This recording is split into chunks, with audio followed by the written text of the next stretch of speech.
मैदान, मैदान। Now planes basically क्या है, देखें, अगर अर्थ के सरफेस पे ऊपर उठा हुआ पोर्शन माउंटेन कहलाता है, तो अर्थ की सरफेस पे जो है थोड़ा सा समतल लेवल जो है लैंडफॉर्म प्लेन कहलाता है। क्या कहलाता है? प्लेन कहलाता है। और ऑब्वियसली बात है, जरूरी नहीं कि बिल्कुल ऐसा प्लेन हो कि जैसे किसी ने बिल्कुल सीमेंट से बना रखा होगा, मतलब इस तरह से हो सकता है, ऐसा भी हो सकता है। ये मेरी बात में आ गई, ठीक है, इसे ढुलकता हुआ भी हो सकता है, रोलिंग प्लेन उसको बोलते हैं हम। Is it clear?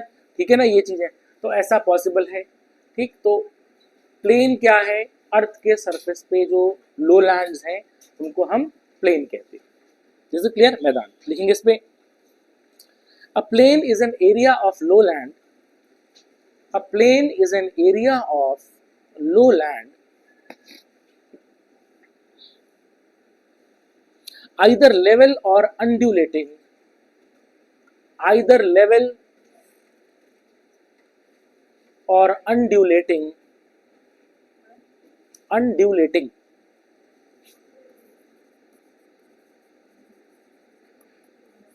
ये देखो undulating लिखेंगे। it seldom rises more than, it seldom rises, seldom मतलब कभी कभार, नहीं बोलते बार्किंग डॉग सेल्डम बाइट, समझ आ गया?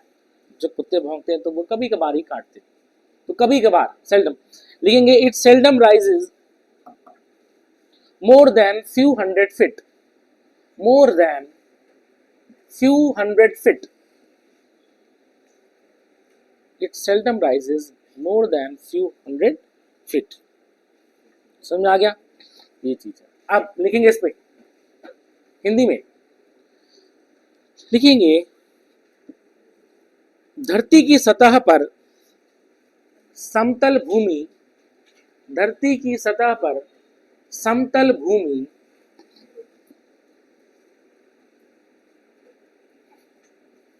समतल भूमि लिखेंगे, चाहे वह ऊबड़ खाबड़ अवस्था में हो, उसे मैदान कहा जाता है, उसे मैदान कहा जाता है।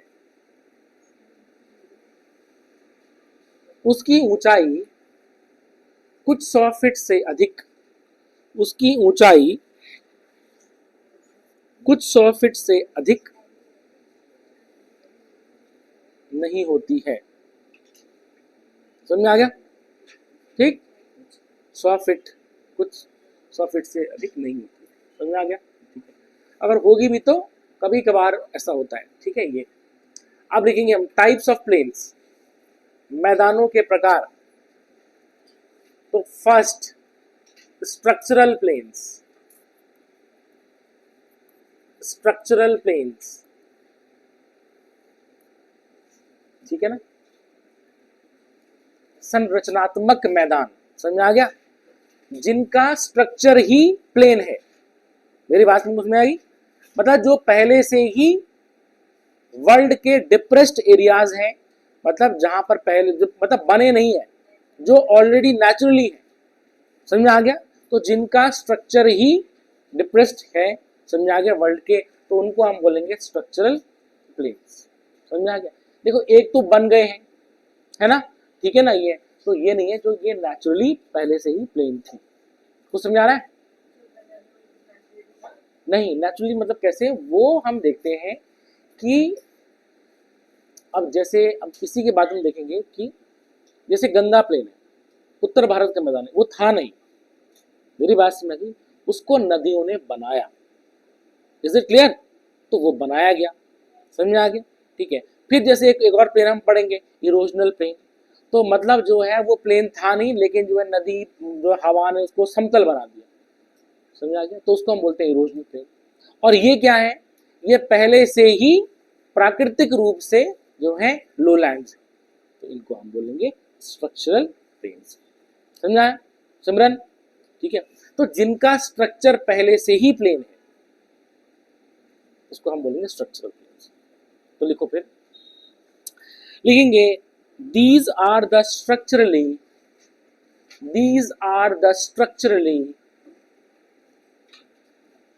depressed areas of the world. Structurally depressed areas of the world. ठीक है, समझ में आ गया? देखिए example Great Plains of USA, example Great Plains of USA and central lowlands of Australia. Great Plains of USA and central lowlands of Australia. Hindi में लिखेंगे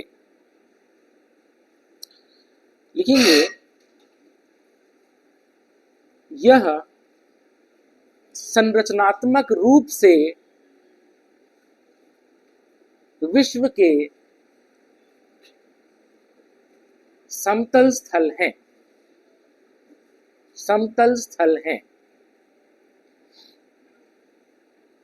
example संयुक्त राज्य अमेरिका के वृहत मैदान, एग्जाम्पल उदाहरण के तौर पे संयुक्त राज्य अमेरिका के वृहत मैदान और ऑस्ट्रेलिया के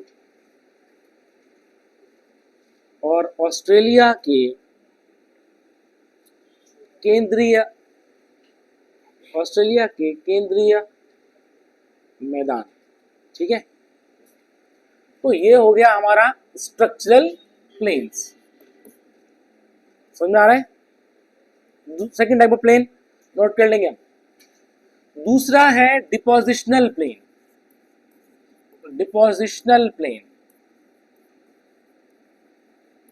समझ में आ गया? प्लेन्स हिंदी में क्या बोलेंगे? अवसादीय मैदान। ठीक है, अवसादीय मैदान। ठीक है, डिपोजिशनल प्लेन। अब यहां देखें नोट कर लिया, आगे बढ़े। देखें अब डिपोजिशनल प्लेन क्या हुआ। अब क्या होता है, जैसे कि रेन है, ठीक है, रनिंग वाटर है, बहता हुआ पानी, running water, glacier, waves, air. ठीक है, ये क्या करेंगी, ये जो है अपने साथ सेडिमेंट्स लाएंगी। समझ में आ गया? पानी है तो सॉरी, जो बारिश हुई, अब ऐसे करके क्या हो जाएगा, बारिश हुई तो हम देखेंगे अगर कोई पत्थर है या कोई हार्ड मिट्टी है तो वो क्या होगा, उसको इरोजन होगा, पानी की बूंद टपकेगी और वो ऐसे करके जो है वो मिट्टी होगी वो टूटेगी इस तरह से, तो उसको हम बोलते हैं स्प्लैश इरोजन। पानी की बूंद आई पटाख से ऐसे करके जो है, समझ में आ गया? जबकि पानी की बूंद बहुत छोटी है लेकिन क्या होगा, उसको उखाड़ देगी पूरा सा, जैसे क्लियर बॉम्ब के तरह जैसे जो है। अब वो क्या होगा, वो फिर फ्लो करेगा। और साथ में अगर मान लेते हैं बहता पानी जैसे नदी हो गया, तो नदी अपने साथ जितने भी ग्लेशियर वेव्स ये अपने साथ सेडिमेंट लेके आएंगे। और अगर मान लेते हैं ऐसी कोई जगह होगी इस तरह से जो है, वहां पर धीरे धीरे करके जो है ये चीजें जो सेडिमेंट्स हैं बैठते चले जाएंगे और करते करते लाखों करोड़ों सालों में वो सारे डिप्रेशंस को भर देंगे और तब हम देखेंगे कि एकदम मैदान बना। तो इसका मतलब हवा इन सब से ये चीज बनती है। और अब तुम यहाँ रह रहे हो, मेरी बात में आ गई? तो पहले यहाँ पर था। अब जैसे हम देखेंगे कि इंडिया में, ठीक है, इंडिया में जो है ये तो तुम्हारा था, ये जो रीजन था ऐसे करके, ठीक है, ये रीजन है तुम्हारा इंडियन प्लेट। समझ में आ गया? ऐसे टकराया था जो, ठीक है। अब जब ये टकराया तो हम देखेंगे यहाँ नीचे नीचे इस करके जो माउंटेन बिल्डअप हो गए। समझ ये ऊपर वाला उठा हुआ पोर्शन है, ठीक है, प्लेट तो फिर होगी तो टकराई होगी यूरेशियन प्लेट से। अब क्या हुआ कि इसके और इसके बीच में बहुत ही गहरी खाइयां थी। समझ में आ गया? करोड़ों साल पहले जो है डेक्कन से अगर तुम हिमालय देखते तो जो है तुम्हें मैदान नहीं दिखाई देता जैसे आज तुम्हें इंडो गैंगेटिक प्लेन दिखाई देता है। बहुत ही गहरी खाइयां थी। समझ में आ गया? उत्तर प्रदेश में तो कई जगह जो है 8-8, 9-9 किलोमीटर जितनी गहरी खाई थी। अब तुम सोचो ना कि मतलब जब प्लेट्स टकरा रही हैं तो वो कितना बड़ा डिप्रेशन बना रही होंगी। और ये पूरा का पूरा रीजन तुम्हारा जो है क्या था, ये खाइयां थी इसमें। escarpments थे इस तरह से खाई, जैसे क्लियर।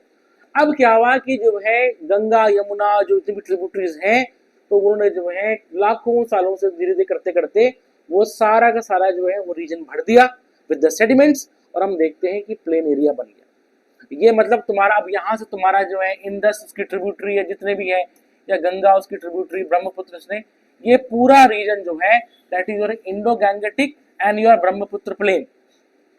समझ में आ गया? इसने वो डिप्रेशंस भर दिए और एक जो है प्लेन एरिया बन गया, और जो दुनिया का सबसे बड़ा एलुवियल ट्रैक्ट बना। समझ में आ गया?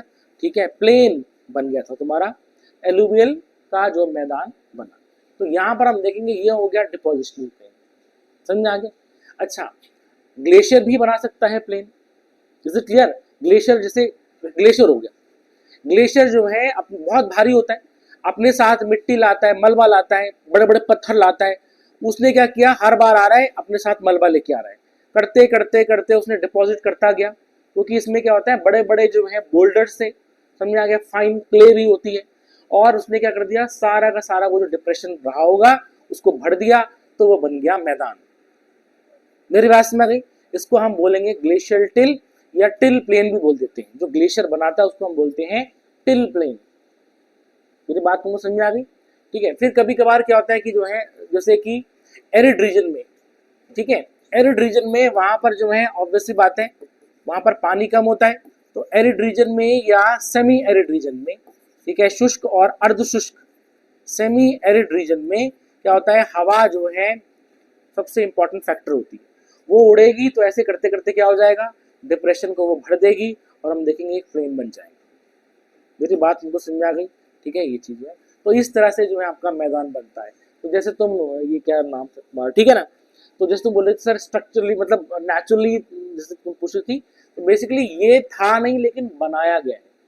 और हम देखेंगे ये गंगा यमुना का जो मैदान और इंडो गैंगेटिक प्लेन, ये सबसे रिसेंट है।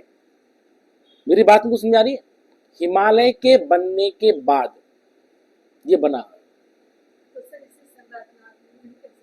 संरचना नहीं बोलेंगे, क्योंकि ये अगर डिपोजिशन नहीं होता तो नहीं बनता, अगर नदियां अवसाद नहीं लेके आती तो नहीं बनता। मेरी बात तुमको समझ में आ गई? डिपोजिशन में, हाँ बिल्कुल, मतलब ये जो डिपोजिशनल प्लेन है ये तुम्हारा जो है हवा से, पानी से, इससे बनता है। मेरी बात तुमको समझ में आ गई? Is it clear? रेखा, तो इसमें क्या सोच रही हो तुम? डिपोजिशन से बनता है तो बनता है, इसमें क्या बिल्कुल आइंस्टीन की क्वेश्चन पढ़ने लगी, MC स्क्वायर बात है तो है। अच्छा, ऐसे जो है हवा भी होती है। अच्छा, और ये क्या होता है कि ये जो प्लेन्स होते हैं, ये प्लेन्स होते हैं, ये जो है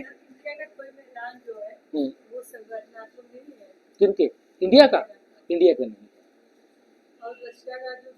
हाँ बिल्कुल रशियन प्लेटफॉर्म है, समझ में आ गया, वो पहले से ही, ठीक है। ये तो सुने, हम देखेंगे ये जो प्लेन बने हैं ये तुम्हारा बहुत ही प्रोडक्टिव प्लेन्स होते हैं। कैसे प्लेन्स होते हैं? प्रोडक्टिव प्लेन्स होते हैं। क्यों? क्योंकि एलुवियल है, समझ में आ गया, खासकर जो है नदियों द्वारा लाए गए, उसमें सिल्ट होता है, इसमें क्या होता है, क्रॉप्स ग्रो करेंगे। और हम देखेंगे दुनिया के बड़े बड़े मैदान, फॉर एग्जाम्पल प्रोडक्टिव प्लेन्स, ठीक है। और हम देखेंगे अर्ली सिविलाइजेशन इन्हीं जो है डिपोजिशनल प्लेन के अलॉन्ग बसी थी। जैसे अगर तुम बोलोगे कि जो है वर्ल्ड की फर्स्ट सिविलाइजेशन जो थी वो मेसोपोटामियन सिविलाइजेशन थी, ठीक ही नहीं थी? Mesopotamian civilisation. अब मेसो प्लस पोटामिया दो शब्द से आया, पोटामोस। मेसो का मतलब होता है मिडिल, मीजो, पोटामोस का मतलब होता है रिवर। समझ आ गया?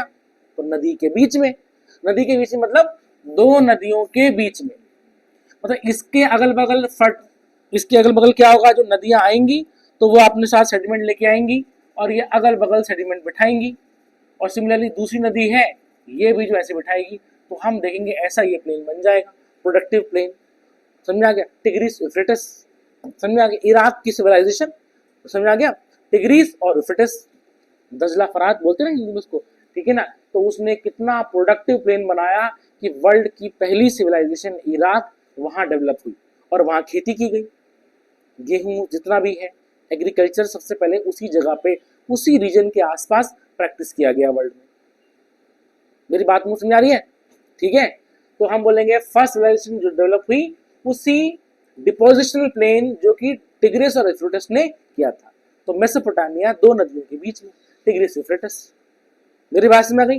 वर्ल्ड की जो सेकंड सिविलाइजेशन थी वो थी आपकी इजिप्शियन सिविलाइजेशन, तुम्हें पता ही होगा। ठीक है, कौन सी थी? Egyptian civilisation. तो इजिप्शियन जो है रिवर नाइल के लॉन्ग, है ना। इजिप्ट को बोलते ही है गिफ्ट ऑफ नाइल। समझ आ गया? नाइल नहीं होती तो इजिप्ट नहीं होता। और समझ आ गया? नाइल रिवर आ रही है और वो डेल्टा बनाती है, हम देखेंगे बाद में तो कितना फर्टाइल डेल्टा है। तो समझ आ गया? वहां कॉटन ग्रो करता है और वर्ल्ड का जो है फाइनेस्ट कॉटन, इतना फाइन इंडिया में नहीं होता कॉटन। समझ आ गया? ठीक है, इजिप्ट का कॉटन जो था वो बहुत अच्छा कॉटन आता है, लंबे लंबे रेशे होते हैं उसमें। समझे? और इसी नाइल डेल्टा और इसी जो है नाइल रिवर के अलॉन्ग होता था और उनकी पूरी फसलें इसी नाइल के अलॉन्ग होती थी। क्यों? क्योंकि डिपोजिशन जो हुआ। मेरी बात समझ आ गई? उसको हम बोलते हैं डिपोजिशनल प्लेन। तो समझ आ रहा है? तो कहाँ खो गए तुम लोग? ठीक है, इजिप्ट में खो गए तुम लोग। हाँ ठीक है, ठीक है, तो ये चीज थी। अब क्या होगा सुने, जैसे डेल्टा बनेगा ना, डेल्टा, तो डेल्टा कैसे बनेगा? मतलब जब रिवर अपने सेडिमेंट जो है समुद्र में डिपॉजिट कर देगी तो समुद्र में लैंड जो है डेवलप हो जाएगा और वो प्रोडक्टिव लैंड होगा, तो उसको हम बोलते हैं डेल्टा। तो इसका एग्जांपल डेल्टाइक प्लेन है, फ्लड प्लेन है, जलोढ़ मैदान। जलोढ़ मैदान मतलब जो है बाढ़ आई तो उसके अगल बगल जो है डिपॉजिट हो गया, फिर वापस बाढ़ मतलब नदी अपनी जगह चली गई, उसके अगल बगल क्या हो जाएगा? आपका प्लेन डेवलप हो जाएगा, फिर वहां पर तुम जो है खेती कर सकते हो। ये चीज है, समझ में आ रहा है? एलुवियल प्लेन हो गया तुम्हारा, इसका एग्जाम्पल रनिंग वाटर का। ठीक है, और तुम्हारा हो गया ये डेल्टाइक प्लेन। ठीक है, flood plain. Is it clear? ठीक है, यहीं पर तो जो हम देखते हैं इंडिया में चावल बोए जाते हैं फ्लड प्लेन्स में।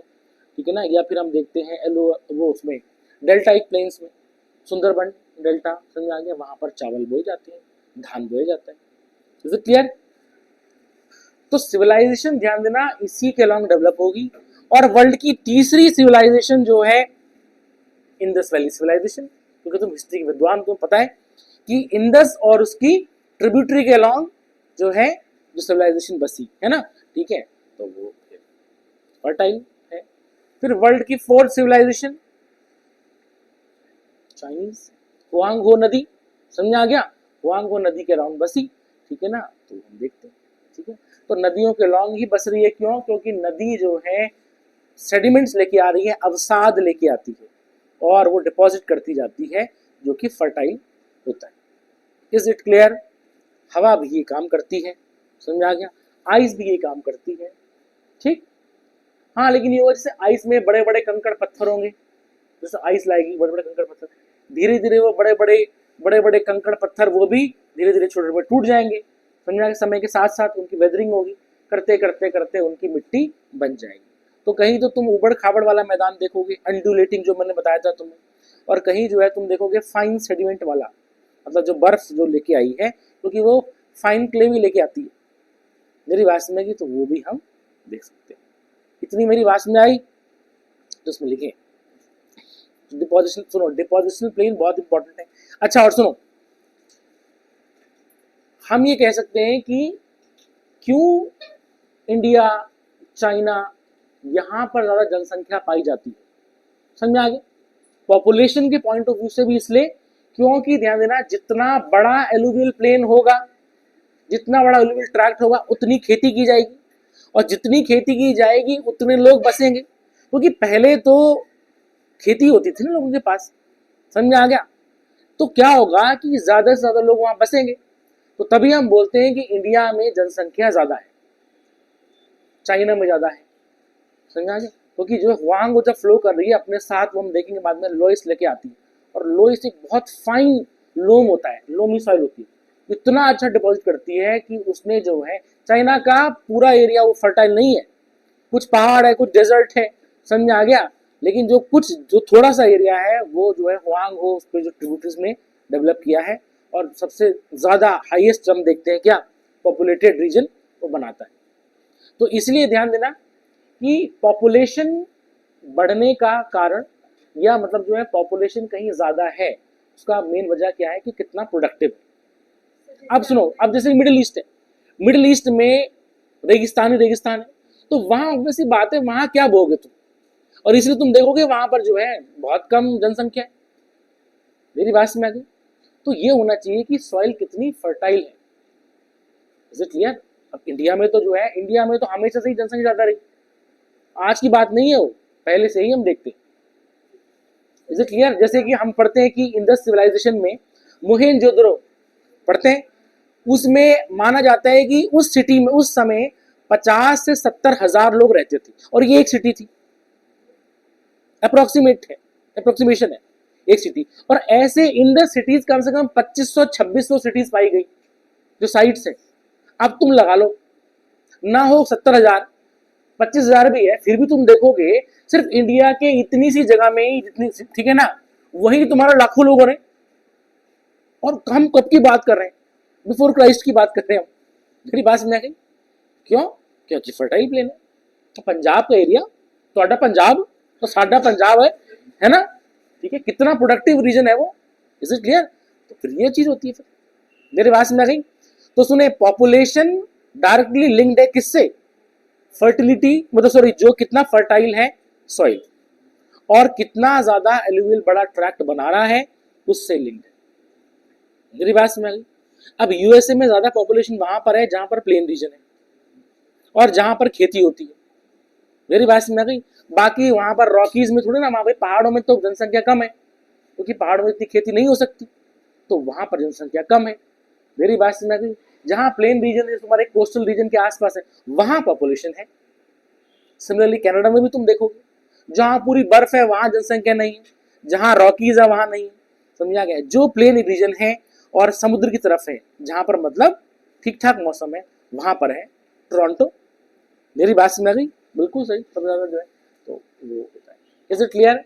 तो क्वेश्चन अगर आएगा मेंस में कि जो है डिपोजिशनल प्लेन जो है वो डायरेक्टली पॉपुलेशन को कहीं ना कहीं कंट्रोल करता है। समझ आ गया? टिप्पणी लिखिए, इस पर कमेंट कीजिए, लिख सकते हो तुम, ठीक है ना, कि population is directly proportional to the fertility of a region. समझ में आ गया?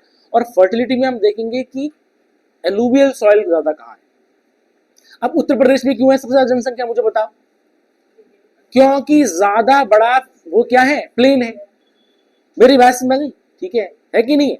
अच्छा, डेक्कन में तुम देखोगे, डेक्कन में क्या है, पॉपुलेशन कम नहीं है।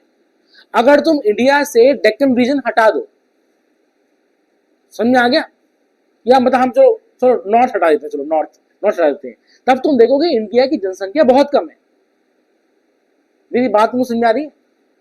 मैक्सिमम जनसंख्या कहाँ है, नॉर्थ में ही तो है। उत्तर प्रदेश, बिहार, पश्चिम बंगाल, ये पूरा जो बेल्ट है, और अकेला उत्तर प्रदेश बिल्कुल रैंक 1 पे है। क्यों? क्योंकि बड़ा स्टेट है, तो ऑब्वियसली स्टेट बड़ा है तो क्या है, वहां पर फर्टाइल लैंड ज्यादा है, हर चीज होती है वहां पर। अब डेक्कन में क्या है, पथरीली जमीन है, पत्थर है, लावा पत्थर है। मेरी बात समझ गई? ठीक है, तो क्या है, जो अलुवियल सॉइल है वो बहुत कम है, नदियों के अलॉन्ग है बस, इसलिए वहां खेती हो रही है। एज सच वहां पर क्या है, पथरीली जमीन है, बिल्कुल कम है वहां पर। इसलिए कम है क्योंकि वहां हार्श क्लाइमेट है। रेगिस्तान में क्या है, अच्छा वो तुम जयपुर, जोधपुर, उदयपुर, वहां पर क्योंकि थोड़ा सा वाटर अवेलेबल है तो जनसंख्या थोड़ा बहुत ज्यादा आती है, टूरिस्ट प्लेस भी है। समझ में आ गया? बाकी तो फिर यही चीज। समझ में आया? समझे? क्वेश्चन में क्या दूं मैं? अब वो तो मुझे सोचना पड़ेगा मुझे तो जो है, ठीक है। चलो पहले मैं तुम्हें लिखवा देता हूँ, फिर देता हूँ। चलो लिखे, these are the plains formed by these are the plains formed by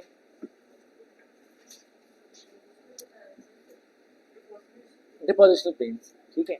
these are the plains formed by the deposition of materials deposition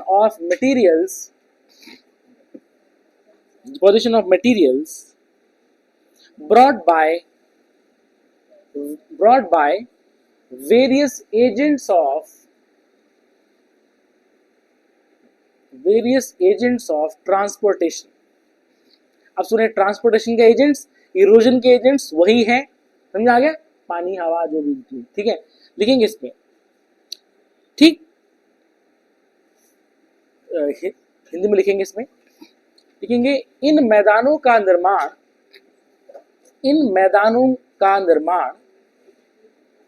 लिखेंगे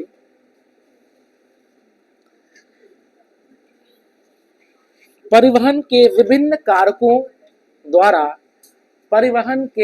कारकों द्वारा किया जाता है। अब सुने, अब सबसे पहले इसका जो फर्स्ट पॉइंट है लिखेंगे रनिंग वाटर, बहता हुआ पानी, और रिवर्स, ठीक है, हाँ, डिपोजिशन का रिवर्स लिखेंगे। some of the largest depositional plains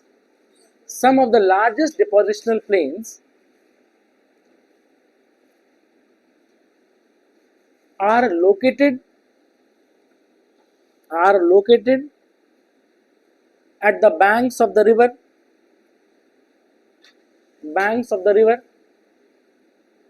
and it also includes लिखेंगे alluvial plains,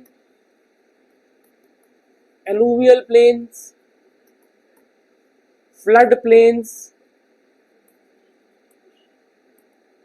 and deltaic plains।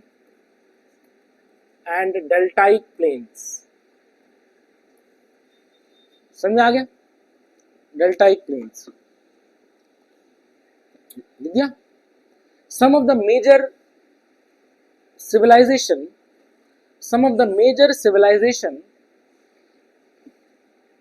develops along these plains,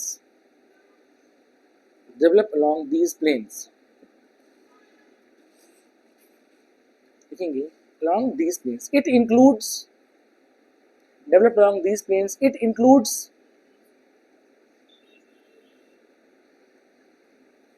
Indo-Gangetic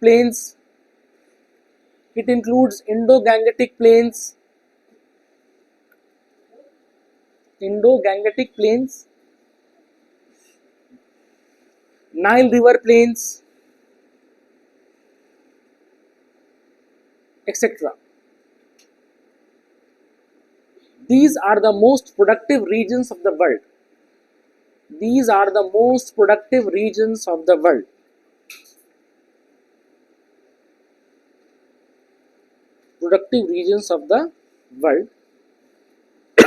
And as a result,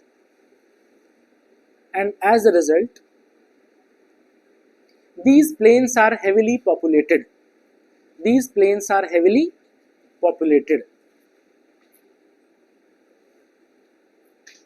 लिखें हिंदी में, इन मैदानों का निर्माण नदियों के किनारे अवसाद के जमा होने के कारण होता है।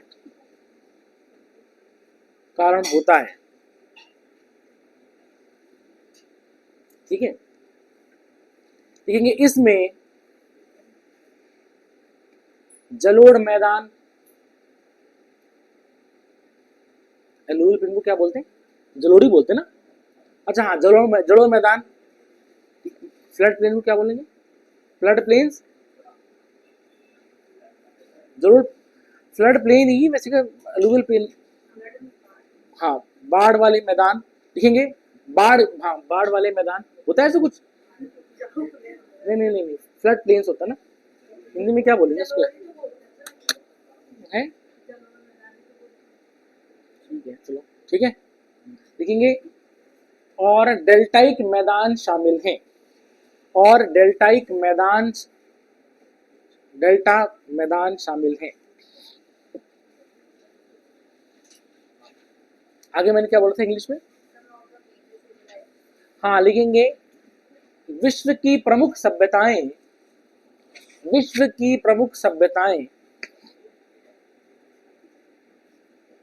इन्हीं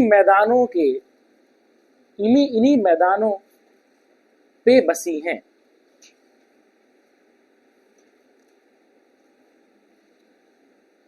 लिखेंगे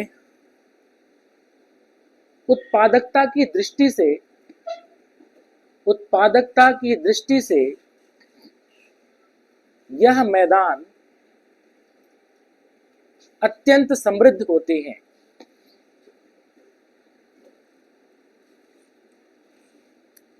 विद्या जिसके कारण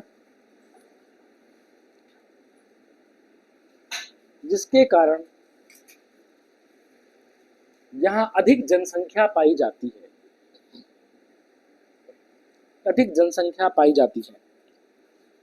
समझ में आ गया? पॉइंट नंबर 2, इसी में ही पॉइंट नंबर 2 सुने। सबसे पहले में क्या लिखा था? रिवर्स ना, रनिंग वाटर। दूसरा लिखेंगे ग्लेशियर्स एंड आइस शीट्स, हिमनद और आइस शीट दूसरा है। ठीक है, अब सुने क्या होगा कि ग्लेशियर्स और आइस शीट्स क्या होती है? हाँ, बर्फ ही होती है। सुनो, जैसे ग्लेशियर, तो सुनो, ग्लेशियर हो गए पहाड़ों में, अब पहाड़ों में ऊपर से नीचे आएंगे तो पिघलेंगे, लेकिन नीचे आएंगे तो वो पिघल रहे हैं क्यों? नीचे गर्मी बढ़ रही है। लेकिन अब जो है कुछ जगह ऐसी हैं जैसे कि पोलर रीजन्स है, जहां पर इतना ठंडा है कि हम देखेंगे दिस इज सी लेवल, तो सी लेवल पे जो है आपके ग्लेशियर पाए जाएंगे और ये ऐसे करके समुद्र में गिरेंगे। अब इनको हम बोलते हैं आइस शीट्स। क्या बोलते हैं? Ice sheets. कई किलोमीटर जितनी एक आइस शीट है और ये सी लेवल पे है, जैसे कि पोलर रीजन्स में है। तो ऐसे करके ये आगे बढ़ते रहेंगे, फिर समुद्र में गिरेंगे। तो ग्लेशियर और आइस शीट भी क्या बनाएंगे? मैदान बनाएंगी। समझ में आ गया? तो उसका सबसे अच्छा एग्जाम्पल है तुम्हारा टिल प्लेन। क्या है? Till plain. लिखेंगे इस पे some plains are formed by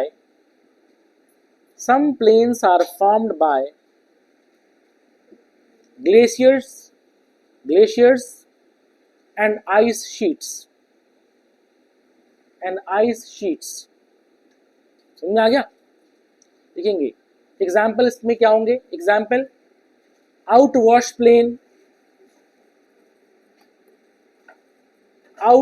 plains, till plains, outwash plain, till plains। समझ आ गया? outwash plain and till plain। ठीक, ये है टिल, TIL, टिल। इसको कभी कभार ड्रिफ्ट भी बोला जाता है। It is also known as drift plain और ड्रिफ्ट प्लेन।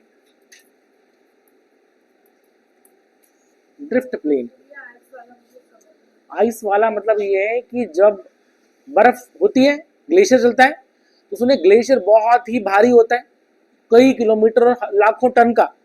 अब जब वो चलेगा, वैसे हमने अलग चैप्टर पढ़ना है, क्योंकि इन सब के अलग अलग चैप्टर्स हैं। तो जब वो चलेगा तो वो पहाड़ों को तोड़ता है, मेरी बात समझे, कि जो उसके रास्ते में उसको तोड़ेगा। तो ऐसे करके तोड़ता तोड़ता जो है वो सारा मलबा डिपॉजिट करेगा। समझा? ग्लेशियर ऐसे करके आया, मलबा लेकर के आया, फिर पिघल गया। समझ आ गया? उसका मलबा यही रह गया। अब अगली बार फिर ग्लेशियर आया, समझ आ गया? तो करते करते करते वो मिट्टी पत्थर ये सब डिपॉजिट कर देगा, तो उससे क्या बन जाएगा? प्लेन बन जाएगा। है ये जैसे तुम्हारा आइस शीट्स हैं, तो ये हम देखेंगे कि ये पोलर रीजन्स में बनेगा, या फिर हम देखेंगे कि मैदान जैसे हैं, जैसे कि पहाड़ों के जो मैदान है वहां पर ये आकर के छोड़ देते थे। ये हमें इंडिया में तो उतना देखने को नहीं मिलता, ठीक है ना। ये हमको जनरली वहां देखने को मिलता है पोलर रीजन्स और टेम्परेट रीजन्स में, शीतोष्ण कटिबंधीय क्षेत्र और ध्रुवीय क्षेत्रों में ऐसे प्लेन मिलते हैं। मेरी बात में आ गई? ठीक है, तो ये कैसे है, क्या है, वो हम बाद में देखेंगे, अलग चैप्टर इसके बारे में। Is it clear?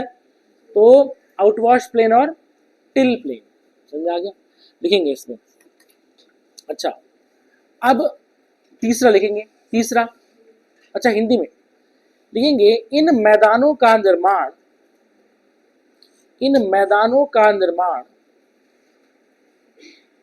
हिमनद और आइस शीट्स, हिमनद और आइस शीट्स द्वारा लाए गए अवसादों से होता है, अवसादों से होता है। लिखेंगे जिसमें आउटवॉश प्लेन, टिल प्लेन या ड्रिफ्ट प्लेन शामिल हैं। समझ आए?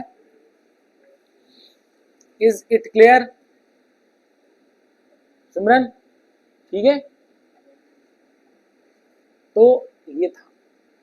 नेक्स्ट लिख दिया हमने यहाँ। अब यहाँ देखिए, तीसरा होगा हमारा जो समुद्र की लहरें होती है, समुद्र की लहरें समझेंगे, वेव्स होती है, वो अपने साथ क्या लाएंगी? उन्होंने कहा मिट्टी लेके आती है, तो मिट्टी लेके आएंगी तो हम देखेंगे वो प्लेन बनाएगी, बीच बना देंगी ना, बीच, समझ आ गया? ऐसे प्लेन बनानी चलती है। ठीक है, तो लिखेंगे इसमें थर्ड है, क्या है? वेव्स, वेव्स, ठीक है, लहरें। ठीक है, लिखेंगे these planes are formed by the waves, these planes are formed by the waves which brought sediments with them,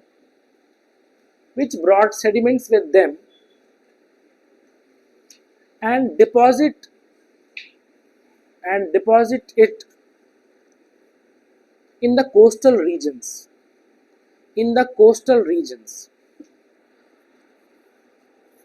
it includes coastal plains,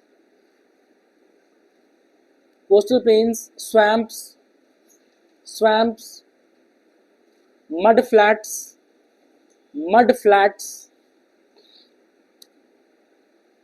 tidal lowlands and estuarine lowlands, ESTUARINE, estuarine lowlands। समझ में आ गया?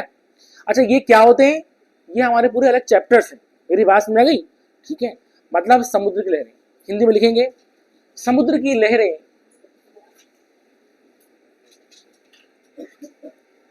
अपने साथ लिखेंगे अवसाद लेके आती हैं,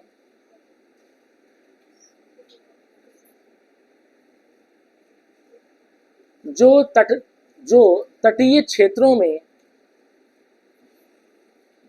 जमा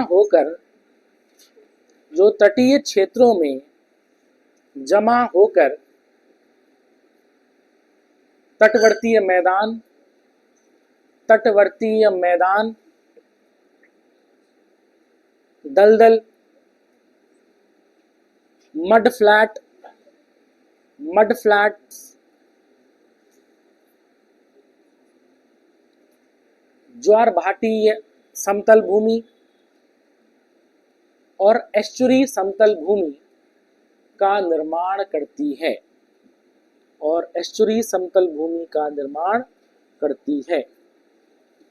कुछ समझा रहा है? Is it clear? ठंड लगी तुम्हें?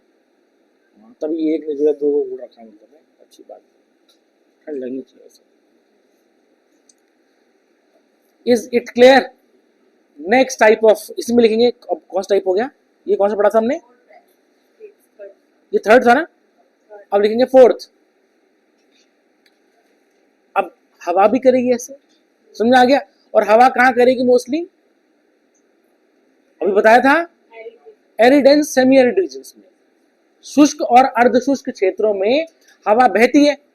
हवा बहेगी, सुने, तुमने देखा होगा जब धूल चलती है रेगिस्तान में तो क्या होता है? पीली पीली जो है, मतलब रेत उड़ती है। सुनो, उस पीली रेत के साथ बहुत ही फाइन लोएस पीली धूल होती है, वो बहुत ही महीन रेत तो हो गई मोटी कण वाली, वो तो कुछ देर चल के वो बढ़ जाती है नीचे। मेरी बात समझ गई? उसके बाद क्या होता है कि हल जो बहुत ही फाइन पार्टिकल्स हैं पीली धूल के, वो उड़ के आते हैं। मेरी बात समझ गई? और वो इतने हल्के होते हैं कि वो डेजर्ट पार करते हैं, वो कॉन्टिनेंट्स पार कर लेते हैं, समझ में आ गया, ओशियंस को भी पार कर लेते हैं, कैसे भी होता है, मेरी बात समझ आ गई। डिपेंड करता है कि हवा किस हिसाब से चल रही है। और वहां वो जाकर जहां वो बैठेंगे, डिपॉजिट करेंगे, वहां पर वो पीली धूल से जो है बना हुआ रीजन बना देंगे, समझ में आ गया। ऐसे रीजन को हम बोलते हैं बैनलैंड टोपोग्राफी, बैनलैंड। और ऐसे में फिर वो जिस पठार का निर्माण करेंगे प्लेट्यू, उसको हम बोलेंगे लोएस प्लेट्यू। क्या बोलेंगे? Loess plateau. पीला पीला सा जो है इस तरह से धूल वाला जो होता है। Is it clear? तो लिखेंगे इस पे फोर्थ लिखेंगे, these planes are formed by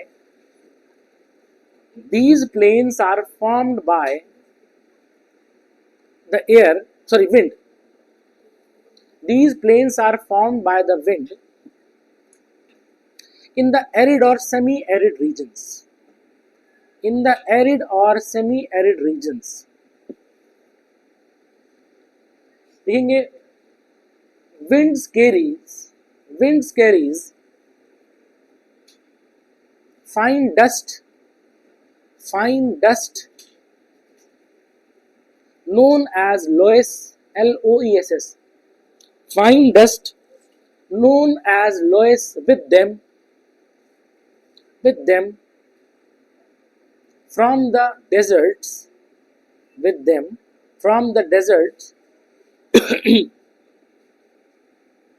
लिख दिया, and deposit the loess in far regions, thus forming loess plateau. समझ में आ गया? और बैनलैंड टोपोग्राफी,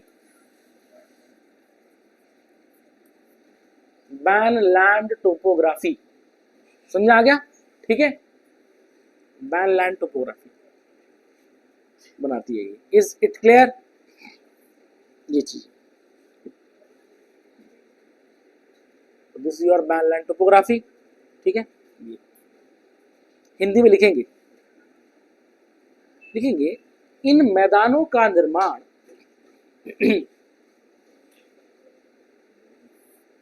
शुष्क और अर्धशुष्क क्षेत्रों में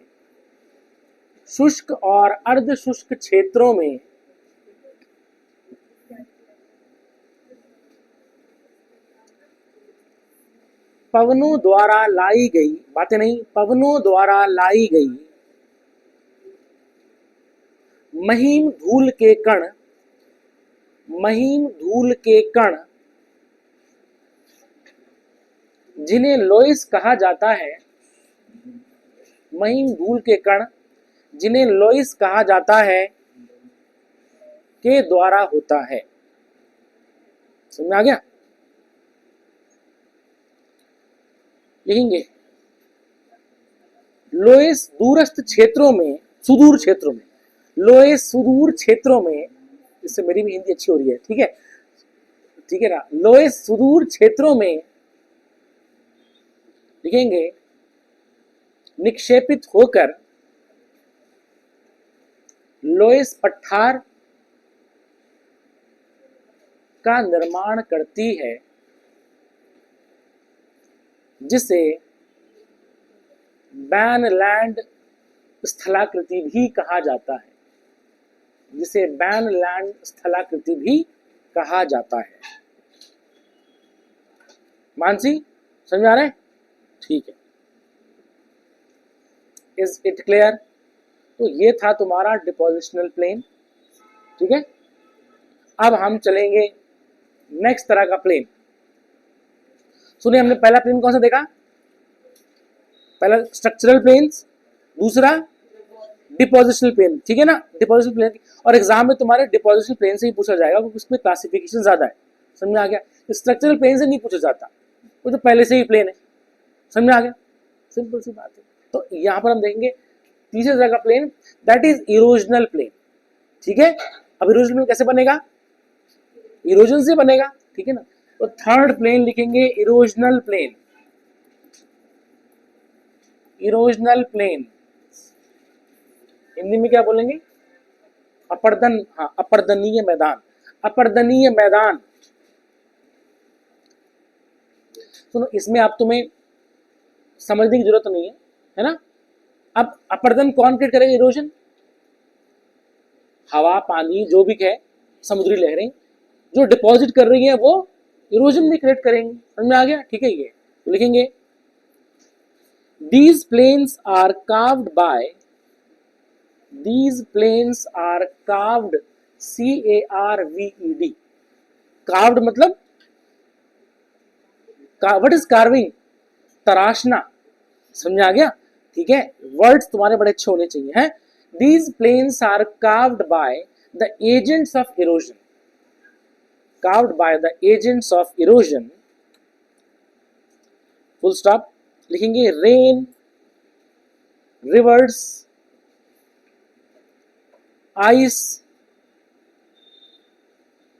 wind and waves, wind and waves helps to smooth out, helps to smooth out the irregularities, मतलब जितने भी irregularities हैं उनको स्मूथ कर देगी, helps to smooth out irregularities of the earth's surface, of the earth's surface, and in terms of millions of years, and in terms of millions of years, even high mountains, even high mountains can be transformed into the plains. Such plains are called, such plains are called, इसको क्या बोलते हैं, पेनेप्लेन, क्या बोलते हैं, पेनेप्लेन। पेनेप्लेन का मतलब होता है ऑलमोस्ट प्लेन, लगभग मैदान। अब एग्जैक्टली तो नहीं बनेंगे वो, लेकिन क्या होगा, लगभग जो है मैदान जैसे वो बन जाएंगे। इट इज नोन एज पेनेप्लेन, समझ में आ गया, ठीक है। पेनेप्लेन हिंदी में लिखेंगे, लिखेंगे इन मैदानों का निर्माण अपर्दन के विभिन्न कारकों द्वारा किया जाता है, अपर्दन के विभिन्न कारकों द्वारा। ठंडी हवा मेरे सर पे लग रही है, दर्द हो रहा है मेरा सर अब, ठीक है। पहले ये ठंडी की हवा नहीं दे रहा था, अब इतनी ठंडी हवा दे रहा है कि बिल्कुल दिमाग की दही हो रही है मेरी जो है है, ठीक है। लिखो भाई, देखो उन्होंने सवाल बोला था कल से, तो मुझे लग रहा है कंबल लेके आएंगे, दोनों दोनों दोनों एक ही कंबल में रहेंगे ये लोग हैं नहीं थोड़ा सा इसका टेम्परेचर बढ़ा दो, लेकिन रहने दो, छोड़ो, तो पीछे तक नहीं पहुंचेगा, ठीक है, हाँ ठीक है। लिखो भाई, लिखेंगे क्या लिखा, कारकों द्वारा क्या लिखेंगे, वर्षा, वर्षा क्यों, वर्षा कहाँ है आजकल, वर्षा से याद आ गया मुझे, वर्षा भी तो थी एक, ठीक है ना, है अच्छा घर पे। लिखेंगे वर्षा, लिखेंगे सरिता, कुछ सरिता है यहाँ पर हाँ ठीक है सब लड़कियों के नाम है, वर्षा। लिखेंगे नदियां, लिखेंगे बर्फ, पवन, पवन है कोई यहाँ पर, पवन। लिखेंगे धरती की सतह के अनियमितताओं को, धरती की सतह की अनियमितताओं को समतल बना देती है, समतल बना देती है, जिसके कारण, जिसके कारण लाखों वर्षों में पर्वत लगभग मैदान बन जाता है, लगभग मैदान बन जाता है। देखेंगे इस प्रकार के मैदानों को पेनेप्लेन भी कहा जाता है। इस प्रकार के मैदानों को पेनेप्लेन भी, हिंदी इंग्लिश में एक ही रहेगा, ठीक है। इस प्रकार के मैदानों को पेनेप्लेन भी कहा जाता है। पेनेप्लेन का मतलब होता है ऑलमोस्ट प्लेन, समझ आ गया, ठीक है। तो पेने मतलब ऑलमोस्ट, जैसे पेनेलेन, समझ आ गया, ऑलमोस्ट, ठीक है। ये अच्छा, आप लिखेंगे इसमें, तो इस तरह से हम देखेंगे वाटर भी क्रिएट करेगा, है ना, आइस भी क्रिएट करेगा, इसमें लिखेंगे। अब इसी के नेक्स्ट लाइन से लिखेंगे, in glaciated regions, in glaciated regions मतलब जहां पर बर्फ है, ग्लेशियर है, इन ग्लेशिएटेड रीजन्स लिखेंगे, the plains formed, in glaciated regions, the plains formed are termed as ice scarred plains, termed as ice scarred plains, मतलब बर्फ ने जो है उसको स्कार कर दिया, मतलब तोड़ दिया है और मैदानों का निर्माण कर दिया। लिखेंगे, हिमनद क्षेत्रों में ice scoured, SCOURED, ice scoured plains. लिखेंगे, हिमनद क्षेत्रों में बर्फ आइस स्कार्ड मैदानों का निर्माण करती है, आइस स्कार्ड मैदानों का निर्माण करती है। समझ में आ गया?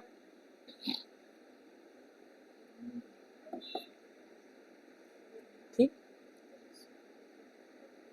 लिखेंगे इसके नीचे नेक्स्ट, इन द एरिड और semi arid regions, in the arid और सेमी एरिड रीजन्स, यहां देखो, एरिड और सेमी एरिड रीजन में कौन तराशेगा? हवा, है ना। अब सुनिए, जैसे मान लेते हैं ये माउंटेन्स है, ये माउंटेन्स है इस तरह से, अब वो क्या करेगा, माउंटेन्स को वो तराशेगी और धीरे धीरे करके ये माउंटेन्स जो है ऐसे में जो है यूं करके इस तरह से करते करते करते जो है ये फाइनली ऐसा हो गया। मेरी बात समझ गई? ये यूं हो गया, मेरी बात समझ गई? ये पहाड़ ऐसा था और अब फाइनली जो है कुछ इस तरह से जो है ये ऐसा हो गया है, कभी तो ऐसा रहा होगा। और अब हम देखेंगे ये जो मैदान बना, अच्छा ये मैदान क्या माउंटेन के फुट पे नहीं है? तो फुट के लिए क्या यूज करते थे हम? पेडिक्योर। तो इसके लिए क्या यूज करेंगे हम? पेडिमेंट। क्या बोलेंगे? पेडिमेंट। मेरी बात में आ गई? तो मेंट क्यों? क्योंकि सेडिमेंट्स है। मेरी बात में सेडिमेंट्स अवसाद, तो ऐसे प्लेन को हम बोलेंगे पेडिमेंट। ये ठीक है, तो लिखेंगे क्या, तुमने क्या लिखा पहले? In the semi arid regions लिखेंगे द विंड, लिखेंगे द विंड्स, लिखेंगे wears back the mountain slopes, WEARS, wears back the mountain slopes and form the pediments, and form the pediments. It is also known as pediplain. समझ आ गया? It is also known as pediplain. पेडिप्लेन, ठीक। शुष्क और अर्ध शुष्क क्षेत्रों में पवनों द्वारा पर्वतों की ढाल का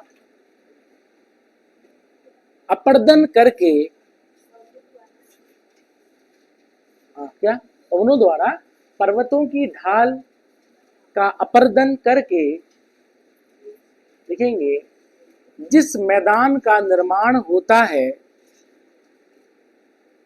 उसे पेडिमेंट या पेडिप्लेन भी कहते हैं, पेडिमेंट या पेडिप्लेन भी कहते हैं। कितना समझ आ गया?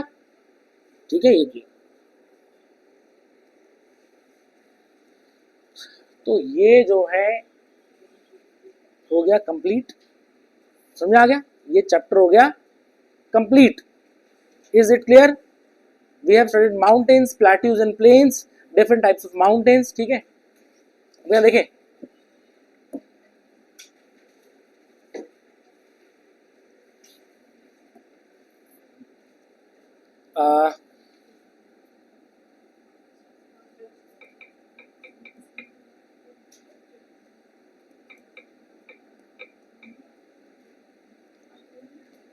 फ्लड प्लेन्स, ठीक है, तुमने देखे होंगे ये, ठीक है,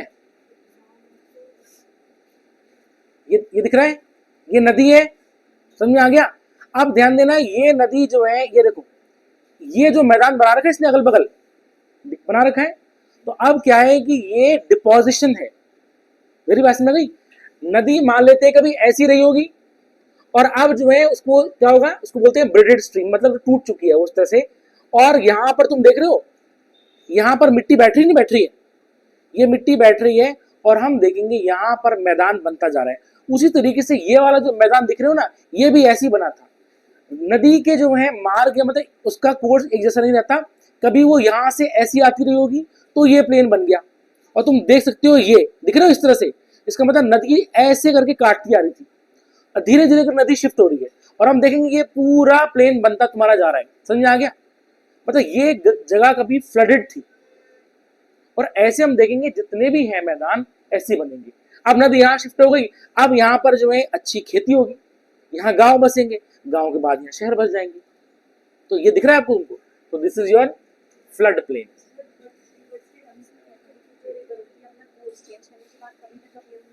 हाँ बिल्कुल, तो उससे खतरा तो बना ही रहता है, बिल्कुल ये होता है। ठीक है ठीक है, फिर हमने क्या देखा था? फ्लड प्लेन्स के बाद डेल्टाइक प्लेन्स, है ना?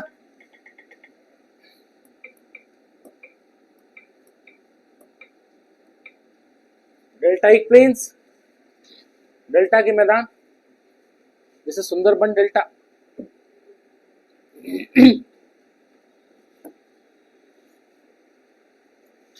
नदी जा रही है, ये समुद्र में चली गई, ठीक है, नदी समुद्र चली गई, और यहां पर तुम देख रहे होंगे ये दिख रहा है पूरा, ठीक है, ये पूरा जो है ये तुम्हारा डेल्टाइक प्लेन बन जाएगा। देखो जैसे फॉर एग्जांपल तुम्हारा ये डेल्टा बन रखा है इस तरह से, ठीक है ना, ये पूरा जो है ये बन रखा है, तो नदी ध्यान देना समुद्र में जा रही है। Is it clear? ठीक है ना, ये चीज है। अब अगर मान लेते हैं नदी जो है, एक नदी सीधा समुद्र में चली गई, या फिर जो है बट करके समुद्र में चलेगी, तो अगर वो बट करके समुद्र में चलेगी तो डेल्टा बन जाएगा। और अगर एक नदी सीधा समुद्र में गई या दो में टूटी तो उसको हम बोलेंगे एस्चुरी, तो वो बनाएगी एस्चुरी। समझ आ गया? और अगर वो बहुत ज्यादा ब्रांचेस में टूट गई तो बनाएगी डेल्टा। समझ आ गया? तो इस तरह से जो है ये आपका प्लेन डेवलप हो जाता है। Is it clear? अच्छा, फिर हमने क्या देखा था, बताना जरा, कौन कौन से प्लेन देखे थे हमने? नाम पढ़ो उनका। ना स्ट्रक्चरल प्लेन नहीं, डिपोजिशन बताओ। डिपोजिशन में क्या था? एक तो फ्लड प्लेन ये हो गया, फिर एलुवियल प्लेन, वो तो पता चल ही जाएगा एलुवियल है, टिल, हाँ सुनो, outwash plain, outwash plains, ध्यान देना ये कहां पर होगा? ग्लेशिएटेड रीजन्स में होगा, जहां बर्फ है, दिख रहा है इस तरह से, ये ध्यान देना, ये ग्लेशियर है, ये ग्लेशियर आ रहा है, ठीक है। अब ग्लेशियर करते करते आते आते आते वो और उसकी जो नदियां हैं, देखो ये पूरा सेडिमेंट है, उसने ये अगल बगल सारा सेडिमेंट बिठा रखा है, और ये लैंड है, ये नदी नहीं है, ये लैंड है, इस तरह से है। तो हम देखेंगे ये बन गया तुम्हारा आउट वॉश प्लेन। मतलब ग्लेशियर से जो नदियां आई उसने जो है जितना सेडिमेंट था उसको वॉश कर दिया। समझ में आ गया? जैसे तुम जो है पानी डाल करके जो है सीक वाले झाड़ू से वॉश करते हो, समझ में आ गया? तो पूरा तुम धुल देते हो उसको। तो नदियों ने क्या किया? ग्लेशियर से आई हुई नदियां, सिंपल सी बात है, यहाँ पर नॉर्मल रिवर नहीं है, इसको हम बोलेंगे फ्लूवियो ग्लेशियल। फ्लूवियो ग्लेशियल का मतलब होता है ग्लेशियर से जो नदियां उत्पन्न हो रही है, एग्जैक्टली वहां पर वो क्या कहे, उसको धुल देंगी, उस ये सेडिमेंट है, इसको धुल देंगी, फिर वो चारों तरफ फैला देंगी, इसको हम बोलेंगे आउट वॉश प्लेन। समझ में आ गया? ठीक है, आउट वॉश प्लेन बोल देंगे। इसका एक दूसरा एग्जाम्पल यहाँ पर देख लेंगे, बड़ा अच्छा एग्जाम्पल है। देखो ये एग्जैक्टली ग्लेशियर खत्म हो रहा है, यहाँ पर दिखाई दे रहा है। ये देखो पूरा मलबा अपने साथ लेके आ रखा है, और यहां से देखो स्ट्रीम बन रही नहीं बन रही है, स्ट्रीम बन रही है, पिघल रही है, और ये पूरा प्लेन क्या हो जाएगा, ये तुम्हारा आउटवॉश प्लेन है, दिख रहा है, ठीक है ना। और ये क्या होगा इसमें, क्योंकि फाइन सेडिमेंट भी है, ठीक ठाक। तो कई सालों बाद जो है, अगर मान लेते हैं ग्लेशियर पीछे हट गया, तो ये पूरे रीजन में हरी घास उग जाएगी, और हम देखेंगे वहां पर, तुमने देखा होगा कि हॉलीवुड की फिल्मों में जो है बिल्कुल गाय गाय चल रही है वहां पर, समझ आ गया, और हीरो हीरोइन गाना गा रहे हैं बिल्कुल जो है ना, बहुत ही सुंदर सीनरी जो हो जाती है। Is it clear? ठीक है, ये चीज है। Is it clear? अच्छा ये भी देखो, ये भी एक आउटवॉश प्लेन है, तुम देख रहे हो वो पहाड़, वो दूर पहाड़ है, और ये पूरा नदियों ने ये बना दिया है, this is outwash plain. Is it clear? फिर हमने क्या देखा था, टिल प्लेन, ठीक है, टिल प्लेन।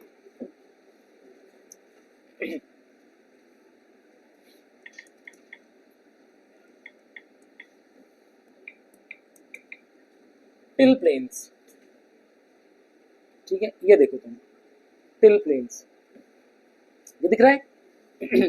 ग्लेशियर आया, उसने अपने साथ जो है मलबा लेके आया, ठीक है, टिल बोलते हैं उसको, बोलते हैं ग्लेशियर टिल, वो उसने डिपॉजिट कर दिया, और ये पूरा मैदान बन गया। अब यहाँ पर देखो घास उग गई, फिर ये गाय चढ़ रही है तुम्हारी, मेरी बात समझ, ठीक है।